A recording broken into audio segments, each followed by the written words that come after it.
हम लास्ट के 2 महीने में किन किन बातों का विशेष तौर पे ध्यान रखें ताकि हम सिलेक्शन सुनिश्चित कर सकें। सबसे पहली चीज अब आपको जो ध्यान रखनी है वो इस समय ये ध्यान रखनी है कि मार्केटिंग से बचना है इस समय।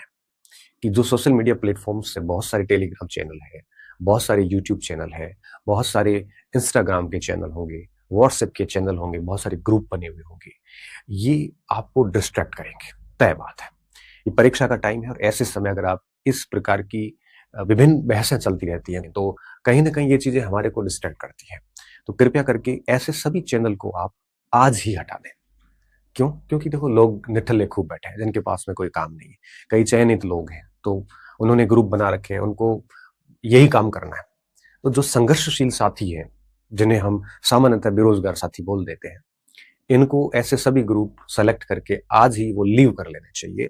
अगर आप ऐसा कर पाते हैं तो मैं मानता हूं कि आपके लिए चयन का एक अच्छा दिशा में एक अच्छा कदम माना जाएगा। आज चेक करना टेलीग्राम के वो सारे चैनल जो फालतू बातें करते हैं, डिस्कशन करते हैं। आप ये पूछना खुद से कि क्या इस चैनल से, इस ग्रुप से आपको कुछ सीखने को मिल रहा है? अगर नहीं मिल रहा है तो आप समय रहते रहते आप इसको छोड़ दो। क्योंकि उन ग्रुप्स में क्या होता है, आपका टाइम बर्बाद होता है, आपको डिस्ट्रैक्ट किया जाता है, भटकाया जाता है। आप कोई भी व्यक्ति भटकना नहीं चाहता, लेकिन सफल लोगों से ऐसी बातें सुन के व्यक्ति भटक जाता है। जनरली क्या है कि ग्रुप्स उन लोगों ने बना रखे हैं और एक ग्रुप में 200 लोग हैं तो जिसमें 30-40 सफल लोग होते हैं, 200 के उसमें है वो संघर्षशील साथी होते हैं। अब जो सफल लोग हैं उनके पास और कोई काम तो है नहीं, फिर वो पूरे दिन बैठे बैठे यही काम करते हैं और आप लोग उसमें शामिल हो जाते हैं, फिर आप वाले उसमें शामिल हो जाते हैं, ऐसे पूरे दिन समय खराब होता है। ये मेरा व्यक्तिगत अनुभव है क्योंकि मैं भी कई सारे ग्रुप्स में था पहले। अब भी जब भी ऐसी कोई बात किसी ग्रुप में होता है और ऐसी कोई बात चल रही होती है तो मैं जस्ट लेफ्ट कर देता हूँ उसको। क्यों फालतू समय खराब करना। आप, मैं ये नहीं कहता हूँ आप सोशल मीडिया बिल्कुल बंद कर दीजिए, वो होगा नहीं आपसे।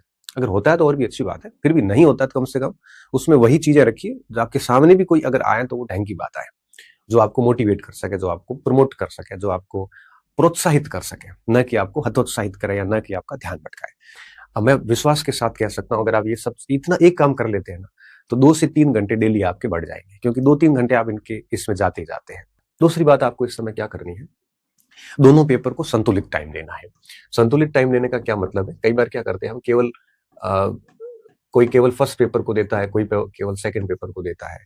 ऐसा नहीं है, इस समय बैलेंस टाइम दीजिए। बैलेंस का क्या सेंस है, बैलेंस का मतलब ये कि अगर आपका फर्स्ट पेपर बेहद अच्छा है, बेहद अच्छा, तो आप थोड़ा सेकंड पेपर को एक आधा घंटा एक्स्ट्रा दीजिए। अगर आपको लगता है आपका सेकंड बड़ा शानदार है, फर्स्ट कमजोर है, तो थोड़ा फर्स्ट को एक्स्ट्रा दे दीजिए।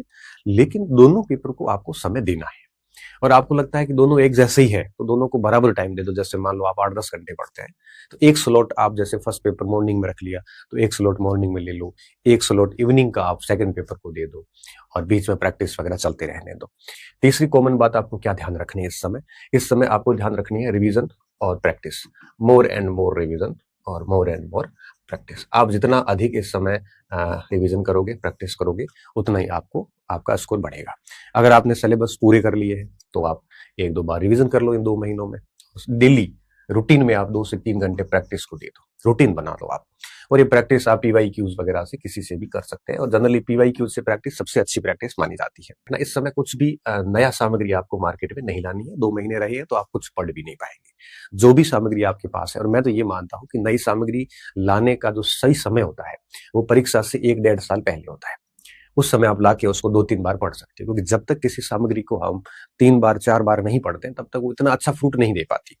इसके अलावा ये जो बिंदु आता है कि भाई आपकी सीट वगैरह जो है वो कम है, ऐसा कुछ भी नहीं है। इस बार सीट काफी पर्याप्त सीट है, इतनी अधिक कट ऑफ नहीं जाती है, क्योंकि जब पेपर टफ आएंगे तो निश्चित तौर पे उसकी कट ऑफ नीचे चली जाती है। अगर पेपर सिंपल आते हैं तो कट ऑफ ऊपर भी चली जाती है। अब ये तय बात है, इस बार पेपर जो है वो RPSC ट्रेंड चेंज है तो थोड़े पेपर एनालिटिकल आते हैं जहाँ पे आपकी कंप्लीटली चीजें चेक की जाती है, तो पेपर टफ ही आएंगे निश्चित तौर पे।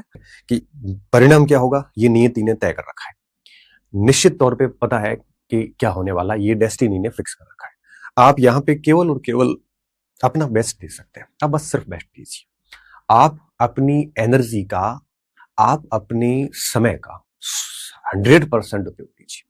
इसके बाद जो भी परिणाम होगा वो स्वीकार्य है। क्योंकि अगर आप अपनी ऊर्जा का, अपने समय का 100% यूटिलाइज करते हैं डेली, तो आपको निराशा नहीं होगी। हो सकता है इस वैकेंसी में आप रह गए तो तय बात है कि नेक्स्ट वैकेंसी आगे आने वाली है, फिक्स है। स्कूल लेक्चरर की, अध्यापक की, वरिष्ठ अध्यापक की बड़ी भर्तियां आगे आएगी। आप उस वैकेंसीज में हो जाओगे। बस आप अपनी गति बना के रखना, पेपर देने के बाद में भी लगे रहना। जब तक स्कूल में ज्वाइनिंग नहीं हो जाती है तब तक आप लगे रहना। मैं सिर्फ यही कहूंगा, चाहे स्कोर आपके 70% बने, चाहे आपका 80 बने, चाहे 50% बने, सिलेक्शन वही बच्चे लेते हैं जो एक परीक्षा को टारगेट करके उसके पीछे पागलों की तरह लग जाते हैं। एक बार फेल होते हैं, परीक्षा होते ही दूसरे दिन वापस लग जाते हैं। वो बच्चा दूसरे अटेम्प्ट में 101% सिलेक्शन हो जाता है, अगर वो डेडिकेटेड होकर काम करता है, अपनी गलतियों को ठीक करते हुए काम करता है।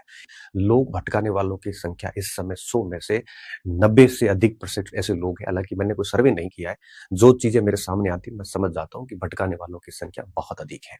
और बच्चे हैं आप लोग, और मैं कई बार कहता हूँ कि बेरोजगार और बीमार व्यक्ति किसी पर भी भरोसा कर लेते हैं, तो आप भटक भी जाते हो। इसलिए कोशिश करना कि आप इन सब चीजों से दूर रहो। अब टेस्ट सीरीज वगैरह आप दे रहे हो तो देते रहिए, कोशिश करना जो लास्ट महीना होगा, महीने में आप, मुझे लगता है, टेस्ट सीरीज वगैरह से दूर हो जाना।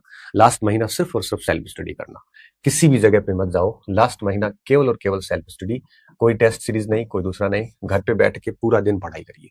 आप 100% अपनी एनर्जी और टाइम को यूटिलाइज कीजिए। आपको खुशी होगी अंदर से, और निश्चित तौर पे पॉजिटिव परिणाम भी मिलेगा।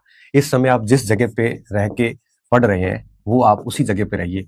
इस समय आप स्थान परिवर्तन भी ना करें किसी भी प्रकार के। अभी ये कोई फैमिली प्रोग्राम है, कोई वैवाहिक प्रोग्राम है, कोई ऐसे चीजें हैं, इनसे बचना। प्रैक्टिस करिए, प्रैक्टिस मैक्स मैन परफेक्ट।